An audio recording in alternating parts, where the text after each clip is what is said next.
ಎಲ್ಲರಿಗೂ ನಮಸ್ಕಾರ. ಇವತ್ತೇ ಅತ್ಯಂತ ಪವಿತ್ರವಾದ ನಿರ್ಜಲ ಏಕಾದಶಿ. ನಿನ್ನೆಯ ವಿಡಿಯೋದಲ್ಲಿ ನಿರ್ಜಲ ಏಕಾದಶಿಯ ದಿನ ನಿಮ್ಮ ದಿನಚರಿ ಹೇಗಿರಬೇಕು ಅಂತ ಹೇಳಿದ್ದೆ. ಇವತ್ತು ನಾವು ನಿರ್ಜಲ ಏಕಾದಶಿ ವ್ರತದ ಕಥೆಯನ್ನು ಕೇಳೋಣ. ಅದಕ್ಕಿಂತ ಮುಂಚೆ ಈ ವಿಡಿಯೋಗೊಂದು ಲೈಕ್ ಮಾಡಿ, ನಮ್ಮ ಚಾನೆಲ್ ಅನ್ನು ಸಬ್ಸ್ಕ್ರೈಬ್ ಮಾಡ್ಕೊಳ್ಳಿ. ಹಾಗೆ ಕಮೆಂಟ್ ಬಾಕ್ಸ್ನಲ್ಲಿ ಭಕ್ತಿಯಿಂದ ಓಂ ನಮೋ ಭಗವತೆ ವಾಸುದೇವಾಯ ಅಂತ ಬರೆಯಿರಿ. ಇನ್ನು ಕತೆಗೆ ಹೋಗೋಣ. ಒಂದು ದಿನ ಧರ್ಮರಾಜನು ಶ್ರೀಕೃಷ್ಣ ಪರಮಾತ್ಮನ ಹತ್ತಿರ ಬಂದು, ಜನಾರ್ದನ, ನನಗೆ ಜ್ಯೇಷ್ಠ ಮಾಸದ ಶುಕ್ಲ ಪಕ್ಷದಲ್ಲಿ ಬರುವ ಏಕಾದಶಿಯ ಮಹತ್ವದ ಬಗ್ಗೆ ಕೇಳಬೇಕೆಂದು ಆಸೆ ಇದೆ. ದಯವಿಟ್ಟು ವಿವರವಾಗಿ ಹೇಳು ಅಂತ ಪ್ರಾರ್ಥಿಸುತ್ತಾನೆ. ಅವನ ಮಾತುಗಳನ್ನು ಕೇಳಿದ ಭಕ್ತವತ್ಸಲನಾದ ಪರಮಾತ್ಮನು, ಧರ್ಮನಂದನ, ನಾನು ನಿನಗೆ ಈಗಾಗಲೇ ಸಾಕಷ್ಟು ಏಕಾದಶಿಗಳ ಮಹತ್ವವನ್ನು ಹೇಳಿದ್ದೇನಲ್ಲವೇ? ಈ ಏಕಾದಶಿಯ ಮಹತ್ವವನ್ನು ಸತ್ಯವತಿ ಪುತ್ರನಾದ ವೇದವ್ಯಾಸ ಮಹರ್ಷಿಗಳು ವಿವರಿಸುತ್ತಾರೆ.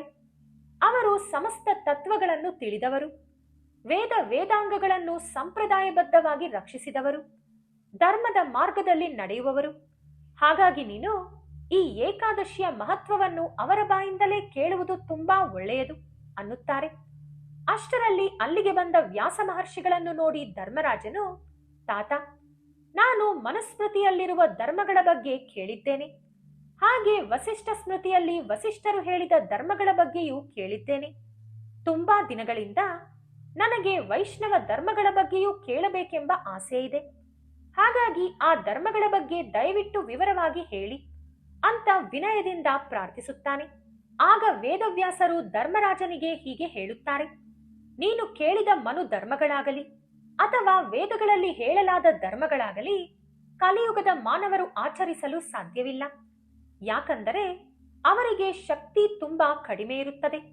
ಕುಂತಿಪುತ್ರನೇ, ನೀನು ತುಂಬಾ ಬುದ್ಧಿವಂತ. ಹೇಳಿದ ವಿಷಯವನ್ನು ಹೇಳಿದ ಹಾಗೆ ಚೆನ್ನಾಗಿ ಅರ್ಥ ಮಾಡಿಕೊಳ್ಳಬಲ್ಲೆ. ಕಲಿಯುಗದ ಮಾನವರಿಗಾಗಿಯೇ ಪುರಾಣಗಳನ್ನು ಬರೆಯಲಾಗಿದೆ. ಎಲ್ಲಾ ಪುರಾಣಗಳ ಸಾರಾಂಶವನ್ನು ನಾನು ನಿನಗೆ ವಿವರಿಸುತ್ತೇನೆ. ಮಾನವರೆಲ್ಲರೂ ಸುಖವನ್ನು ಬಯಸುತ್ತಾರೆ.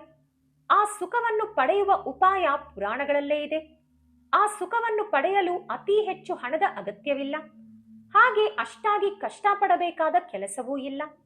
ಸ್ವಲ್ಪ ಪ್ರಯತ್ನ ಮಾಡಿದರೂ ದೊಡ್ಡ ಫಲ ಸಿಗುತ್ತದೆ. ಭಗವಂತನಿಗೆ ಅದೆಷ್ಟೋ ನಾಮಗಳಿವೆಯಲ್ಲವೇ? ಭಗವಂತನ ನಾಮಸ್ಮರಣೆ ಮಾಡುವುದೇ ಅವರು ಮಾಡಬೇಕಾದ ಕೆಲಸ. ಪ್ರತಿ ತಿಂಗಳಲ್ಲೂ ಶುಕ್ಲ ಪಕ್ಷ ಮತ್ತು ಕೃಷ್ಣ ಪಕ್ಷ ಅಂತ 2 ಪಕ್ಷಗಳಿರುತ್ತವೆ. ಆ 2 ಪಕ್ಷಗಳಲ್ಲಿ 2 ಏಕಾದಶಿಗಳು ಬರುತ್ತವೆ.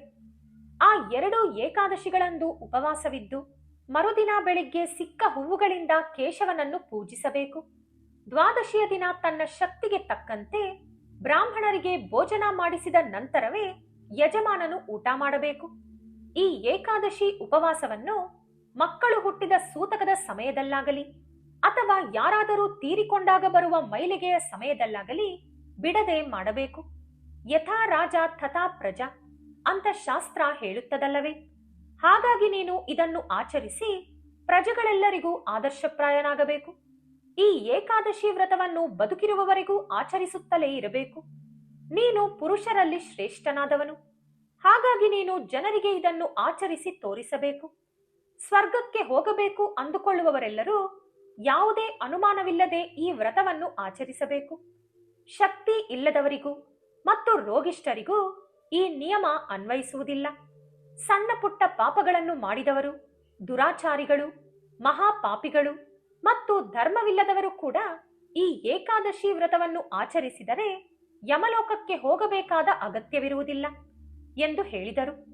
ವ್ಯಾಸ ಮಹರ್ಷಿಗಳು ಹೇಳಿದ ಈ ಮಾತುಗಳನ್ನು ಕೇಳಿ ಭೀಮನು ಗಾಳಿಗೆ ಅಶ್ವತ್ಥ ಎಲೆ ನಡುಗಿದಂತೆ ನಡುಗಿ ಹೋದನು. ಗುರು ಸ್ವರೂಪರಾದ ವ್ಯಾಸ ಮಹರ್ಷಿಗಳಿಗೆ ನಮಸ್ಕರಿಸಿ, ತಾತ, ವಿಶಾಲವಾದ ಬುದ್ಧಿಯುಳ್ಳವನೇ, ನಾನು ಕೇಳುವ ಒಂದು ಮಾತನ್ನು ಆಲಿಸು. ನಮ್ಮ ಅಮ್ಮ ಕುಂತಿದೇವಿ, ದೃಪದನ ಮಗಳಾದ ದ್ರೌಪದಿ, ನಮ್ಮ ಅಣ್ಣ ಧರ್ಮರಾಜ, ನನ್ನ ತಮ್ಮ ಅರ್ಜುನ ಮತ್ತು ನನ್ನ ಚಿಕ್ಕಮ್ಮನ ಮಕ್ಕಳಾದ ನಕುಲ ಸಹದೇವರು ಇವರೆಲ್ಲರೂ ಏಕಾದಶಿಯ ದಿನ ಯಾವುದೇ ಆಹಾರ ತೆಗೆದುಕೊಳ್ಳುವುದಿಲ್ಲ. ಅವರು ನನ್ನ ಹತ್ತಿರವೂ, ಭೀಮನೇ, ಇವತ್ತು ಏನೂ ತಿನ್ನಬೇಡ, ಉಪವಾಸ ಇರು ಅಂತ ಹೇಳುತ್ತಲೇ ಇರುತ್ತಾರೆ. ಆಗ ನಾನು, ನನಗೆ ಹಸಿವು ತಡೆದುಕೊಳ್ಳಲು ಆಗುವುದಿಲ್ಲ, ಅದಕ್ಕೆ ಅಲ್ವಾ ನನ್ನನ್ನು ವೃಕೋದರ ಅಂತ ಕರೆಯುವುದು ಅಂತ ಹೇಳುತ್ತೇನೆ. ನಾನು ಯಾವುದೇ ವಸ್ತುವನ್ನು ದಾನ ಮಾಡಬೇಕೆಂದರೂ ಶಾಸ್ತ್ರೋಕ್ತವಾಗಿ ಮಾಡಬಲ್ಲೆ. ಕೇಶವನನ್ನು ಹೇಗೆ ಪೂಜಿಸಬೇಕೆಂದು ಹೇಳುತ್ತೀರೋ ಹಾಗೆ ಪೂಜಿಸಬಲ್ಲೆ. ಆದರೆ ಹಸಿವಿನಿಂದ ಮಾತ್ರ ಇರಲು ಸಾಧ್ಯವಿಲ್ಲ. ಆದ್ದರಿಂದ ತಾತ, ಏಕಾದಶಿಯ ದಿನ ಉಪವಾಸ ವ್ರತ ಮಾಡದೆಯೇ ಆ ವ್ರತದಿಂದ ಸಿಗುವ ಪುಣ್ಯವನ್ನು ಪಡೆಯುವ ಬೇರೆ ಯಾವುದಾದರೂ ಉಪಾಯವಿದೆಯೇ? ಇದ್ದರೆ ದಯವಿಟ್ಟು ನನಗೆ ವಿವರಿಸಿ ಅಂತ ಕೇಳಿದನು. ಆಗ ವ್ಯಾಸರು ಭೀಮನಿಗೆ, ನಿನಗೆ ಸ್ವರ್ಗಕ್ಕೆ ಹೋಗಬೇಕೆಂದು ಮತ್ತು ನರಕಕ್ಕೆ ಹೋಗಬಾರದೆಂದು ಇದ್ದರೆ ಶುಕ್ಲ ಮತ್ತು ಕೃಷ್ಣ ಪಕ್ಷ ಎರಡರಲ್ಲೂ ಬರುವ ಎರಡೂ ಏಕಾದಶಿಗಳಲ್ಲಿ ಏನನ್ನೂ ತಿನ್ನಬಾರದು, ಉಪವಾಸ ಮಾಡಬೇಕು ಅಂದರು. ಆಗ ಭೀಮನು, ತಾತ, ನಿನಗೆ ನನ್ನ ಬಗ್ಗೆ ಎಲ್ಲ ಗೊತ್ತೇ ಇದೆಯಲ್ಲವೇ? ನಿನ್ನ ಹತ್ತಿರ ನಾನು ಮುಚ್ಚಿಡುವುದೇನಿದೆ? ಒಂದು ಹೊತ್ತು ಊಟ ಬಿಟ್ಟಿರುವುದೇ ನನಗೆ ಸಾಧ್ಯವಿಲ್ಲ. ಇನ್ನು ನಾನು ಪೂರ್ತಿಯಾಗಿ ಉಪವಾಸ ಇರಲು ಹೇಗೆ ಸಾಧ್ಯ? ನನ್ನ ಹೊಟ್ಟೆಯಲ್ಲಿ ಸದಾ ಅಗ್ನಿ ಉರಿಯುತ್ತಲೇ ಇರುತ್ತದೆ. ನನಗೆ ಹಸಿವು ತಡೆದುಕೊಳ್ಳಲು ಆಗುವುದೇ ಇಲ್ಲ. ನಾನು ಯಾವಾಗ ಜಾಸ್ತಿ ಅನ್ನ ತಿನ್ನುತ್ತೇನೋ ಆವಾಗಲೇ ಆ ಅಗ್ನಿ ಶಾಂತವಾಗುತ್ತದೆ. ಮಹಾಮುನಿಯೇ, ವರ್ಷಪೂರ್ತಿ ಬರುವ ಯಾವುದೇ ಉಪವಾಸಗಳನ್ನು ನಾನು ಮಾಡಲು ಸಾಧ್ಯವಿಲ್ಲ. ಆದ್ದರಿಂದ ಯಾವುದಾದರೂ ಒಂದೇ ಒಂದು ಏಕಾದಶಿಯ ಬಗ್ಗೆ ಹೇಳು. ಆ ಒಂದೇ ಒಂದು ಏಕಾದಶಿಯ ದಿನ ಉಪವಾಸವಿದ್ದರೆ ನನಗೆ 24 ಏಕಾದಶಿಗಳ ಉಪವಾಸದ ಫಲ ಸಿಗಬೇಕು. ಆ ಒಂದೇ ಉಪವಾಸದಿಂದ ನನಗೆ ಶ್ರೇಯಸ್ಸು ಉಂಟಾಗಬೇಕು. ಹೇಗೋ ಮಾಡಿ ಆ ಒಂದು ಏಕಾದಶಿಯ ದಿನ ಅತಿ ಕಷ್ಟದ ಮೇಲಾದರೂ ಉಪವಾಸ ಇರುತ್ತೇನೆ ಅಂದನು ಭೀಮ. ಅವನ ಮಾತುಗಳನ್ನು ಕೇಳಿದ ವ್ಯಾಸರು ಭೀಮನಿಗೆ, ಭೀಮಸೇನ, ನೀನು ಧರ್ಮರಾಜನಷ್ಟೇ ಸಮಾನನಾದವನು, ಅದರಲ್ಲೂ ಯುವರಾಜ. ಮನುಧರ್ಮಶಾಸ್ತ್ರ ಮುಂತಾದವುಗಳಲ್ಲಿ ಹೇಳಿರುವ ಧರ್ಮಗಳನ್ನು ಕೇಳಿದ್ದೀಯಲ್ಲವೇ? ವೇದ ಧರ್ಮಗಳನ್ನು ಕೇಳಿದ್ದೀಯ? ಮುಂದಿನ ಕಲಿಯುಗದಲ್ಲಿಯೂ ಮಾನವರು ಈ ಧರ್ಮಗಳನ್ನು ಪಾಲಿಸಲು ಸಾಧ್ಯವಿಲ್ಲ. ಅವರೆಲ್ಲರೂ ಶಕ್ತಿಹೀನರು. ಕಡಿಮೆ ಶ್ರಮದಲ್ಲಿ ಹೆಚ್ಚು ಹಣ ಖರ್ಚಾಗದಂತೆ ಸುಲಭವಾಗಿ ಆಚರಿಸುವ ಧರ್ಮಗಳು ಮತ್ತು ಉಪಾಯಗಳು ಅವರಿಗೆ ಬೇಕು. ಎಲ್ಲ ಪುರಾಣಗಳ ಸಾರಾಂಶವೂ ಇದೇ ಆಗಿದೆ ಭೀಮ. ಎರಡೂ ಪಕ್ಷಗಳ ಏಕಾದಶಿಗಳಲ್ಲಿ ಏನನ್ನೂ ತಿನ್ನಬಾರದು. ಇದಕ್ಕಿಂತ ಸುಲಭವಾದ ಉಪಾಯ ಇನ್ನೊಂದಿಲ್ಲ. ಇದಕ್ಕೆ ಯಾವುದೇ ಖರ್ಚು ಇಲ್ಲ, ಹೆಚ್ಚು ಶ್ರಮವೂ ಇಲ್ಲ. ನಿನ್ನ ಒಳ್ಳೆಯದಕ್ಕಾಗಿ ಹೇಳುತ್ತಿದ್ದೇನೆ. ಏಕಾದಶಿಯ ದಿನ ಏನನ್ನೂ ತಿನ್ನದವನು ನರಕಕ್ಕೆ ಹೋಗುವುದಿಲ್ಲ ಅಂದರು. ವ್ಯಾಸ ಮಹರ್ಷಿಗಳ ಮಾತುಗಳನ್ನು ಕೇಳಿ ಭೀಮನು ಅಶ್ವತ್ಥ ಎಲೆಯಂತೆ ಗಡಗಡ ನಡುಗುತ್ತಿದ್ದನು. ಭೀಮನು 1000 ಆನೆಗಳ ಬಲ ಉಳ್ಳವನಾಗಿದ್ದರೂ ಭಯಪಡುತ್ತಿದ್ದನು. ಅವನು ವ್ಯಾಸ ಮಹರ್ಷಿಗಳಿಗೆ, ತಾತ, ನೀನು 1,00,000 ಸಲ ಹೇಳಿದರೂ ನನಗೆ ಉಪವಾಸ ಮಾಡಲು ಸಾಧ್ಯವಿಲ್ಲ. ಅದು ಬಿಟ್ಟು ಹೆಚ್ಚು ಪುಣ್ಯ ತರುವ ಬೇರೆ ಯಾವುದಾದರೂ ವ್ರತವಿದ್ದರೆ ಹೇಳು. ನೀನು ಸರ್ವ ಸಮರ್ಥನಾಗಿದ್ದೀಯ. ಆದ್ದರಿಂದ ನನಗೆ ಅನುಕೂಲವಾಗುವ ವ್ರತ ಯಾವುದಾದರೂ ಇದ್ದರೆ ಹೇಳು. ಆ ವ್ರತವನ್ನು ಮಾಡಲು ಪ್ರಯತ್ನಿಸುತ್ತೇನೆ. ಆದರೆ ಉಪವಾಸ ಮಾತ್ರ ಇರಲಾರೆ. ನಾನೇನು ಮಾಡಬೇಕು ಹೇಳು ಅಂದನು. ಆಗ ಮಹರ್ಷಿಗಳು, ಭೀಮಸೇನ, ನೀನು ವರ್ಷಪೂರ್ತಿ ಇರುವ 24 ಏಕಾದಶಿಗಳಲ್ಲಿ ಉಪವಾಸ ಮಾಡಬೇಡ. ಜ್ಯೇಷ್ಠ ಮಾಸದ ಶುಕ್ಲ ಪಕ್ಷದಲ್ಲಿ ಬರುವ ಏಕಾದಶಿಯ ದಿನ ಮಾತ್ರ ಕನಿಷ್ಠ ಕುಡಿಯುವ ನೀರನ್ನು ಮುಟ್ಟದೆ ಉಪವಾಸ ವ್ರತ ಮಾಡು. ಸ್ನಾನ ಮತ್ತು ಜಪ ಈ ಎರಡಕ್ಕೆ ಮಾತ್ರ ನೀರನ್ನು ಬಳಸು. ಇವೆರಡನ್ನು ಬಿಟ್ಟು ಬೇರೆ ಯಾವುದಕ್ಕೂ ನೀರನ್ನು ಬಳಸಬಾರದು.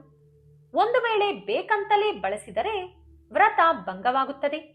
ಜ್ಞಾನಿಯಾದವನು ಏಕಾದಶಿಯ ದಿನದ ಸೂರ್ಯೋದಯದಿಂದ ದ್ವಾದಶಿಯ ದಿನದ ಸೂರ್ಯೋದಯದವರೆಗೂ ನೀರನ್ನು ಬಳಸಬಾರದು, ಅಂದರೆ ಕುಡಿಯಬಾರದು. ಈ ರೀತಿಯಾಗಿ ವ್ರತ ಮಾಡಿದರೆ ವರ್ಷದ ಎಲ್ಲಾ ಏಕಾದಶಿ ವ್ರತಗಳನ್ನು ಮಾಡಿದ ಫಲ ಸಿಗುತ್ತದೆ.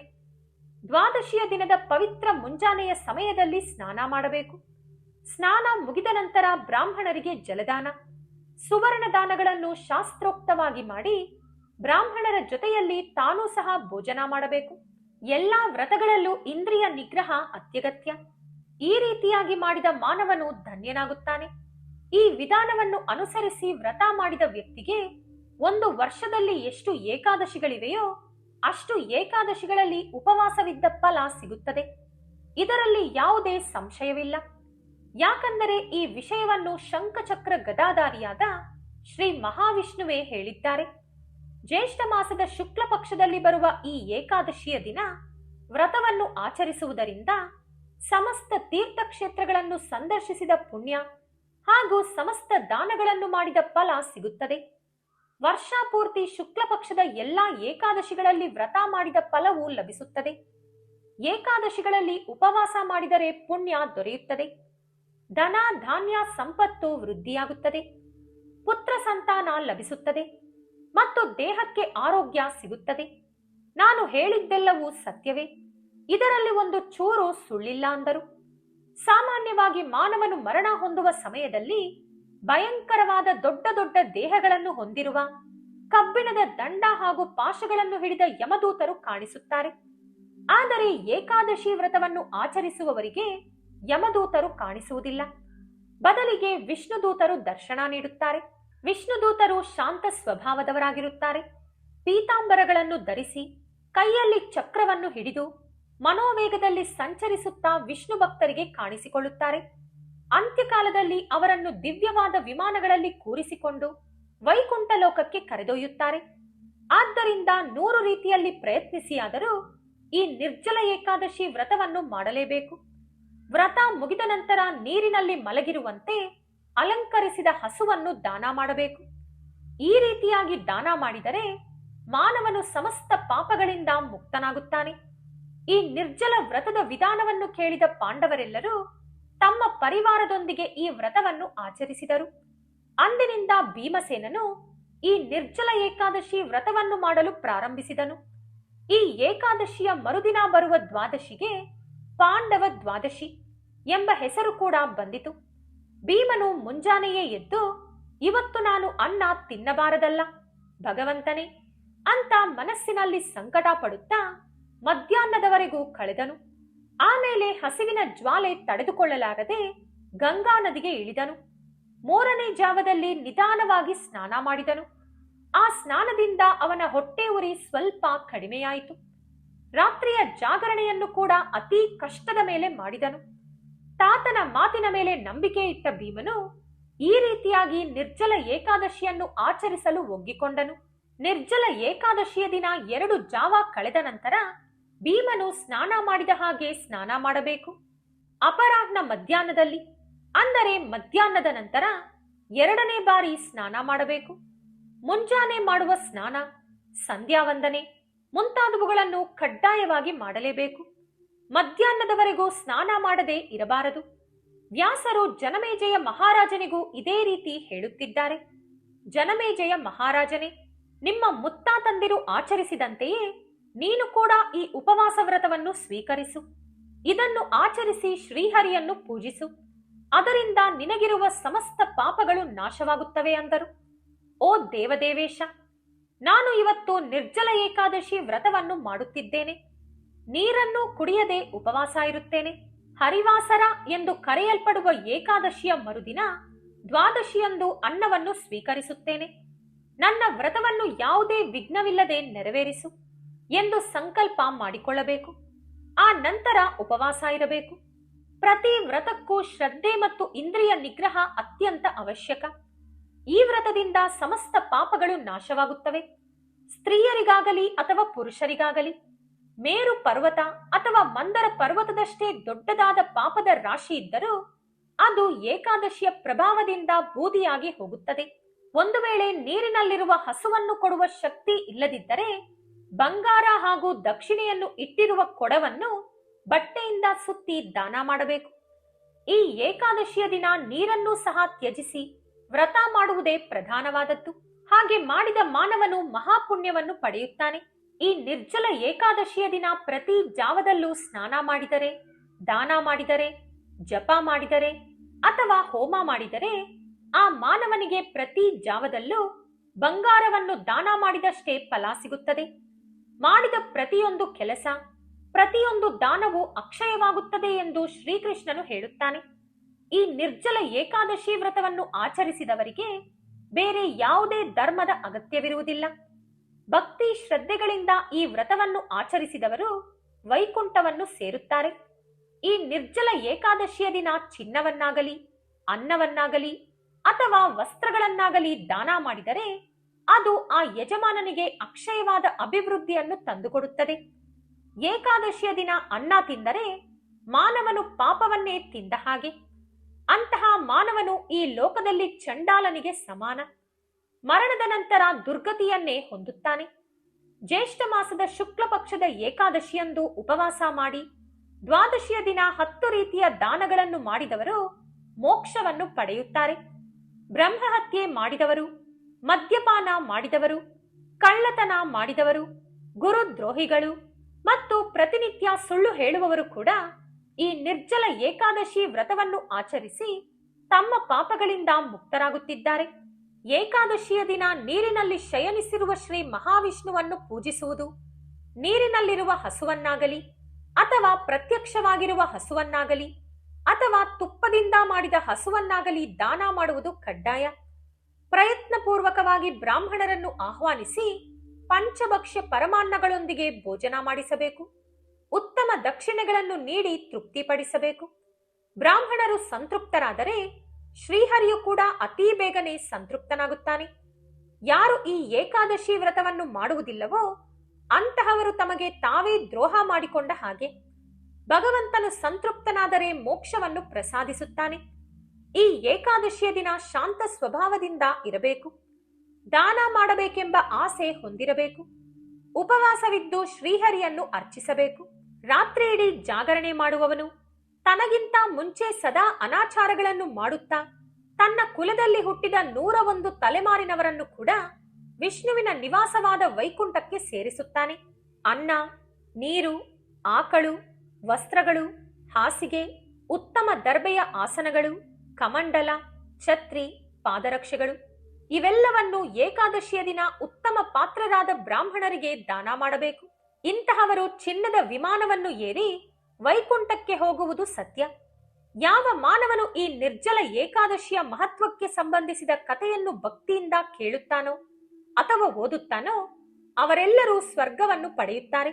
ಕುರುಕ್ಷೇತ್ರದಲ್ಲಿ ರಾಹುವಿನಿಂದ ಸೂರ್ಯನು ಗ್ರಹಣಕ್ಕೊಳಗಾದ ಸಮಯದಲ್ಲಿ ಶ್ರಾದ್ದ ಕರ್ಮ ಮಾಡಿದಾಗ ಮಾನವನಿಗೆ ಯಾವ ಫಲ ಸಿಗುತ್ತದೆಯೋ ಅದೇ ಫಲವನ್ನು ಈ ಏಕಾದಶಿಯ ಮಹತ್ವವನ್ನು ಕೇಳಿದವರು ಮತ್ತು ಓದಿದವರು ಕೂಡ ಪಡೆಯುತ್ತಾರೆ. ಈ ಕಥೆಯು ಮಹಾಭಾರತದಲ್ಲಿ ಹಾಗೂ ಪದ್ಮಪುರಾಣದಲ್ಲಿ ಉಲ್ಲೇಖಿತವಾಗಿದೆ. ಆದ್ದರಿಂದ ಇವತ್ತು ಈ ಕಥೆಯನ್ನು ಕೇಳಿದ ನೀವೆಲ್ಲರೂ ಎಷ್ಟೋ ಅದೃಷ್ಟವಂತರು.